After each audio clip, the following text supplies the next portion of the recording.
Ang Diyos hindi mo lang kasama kapag may breakthrough. At ang Diyos hindi mo lang kasama kapag may challenges. Kahit sa gitna ng mountaintop at valley low, nandun si Lord. Kasama mo ang Diyos pag na-promote ka. Kasama mo ang Diyos pag nawalan ka ng trabaho.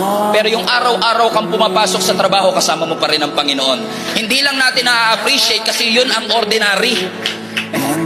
Marami sa atin nagsisimba para magpasalamat. Grabe ginawa ng Diyos. At marami rin nagsisimba para may matinding gawin ang Diyos. Pero minsan nakakalimutan nating ipagpasalamat yung araw-araw sinusustain niya tayo.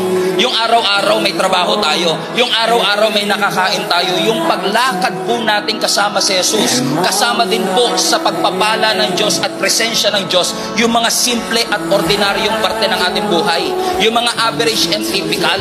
Yung simpleng pagsikat ng araw kasama mo ang Panginoon. Yung simpleng paghinga mo every second kasama mo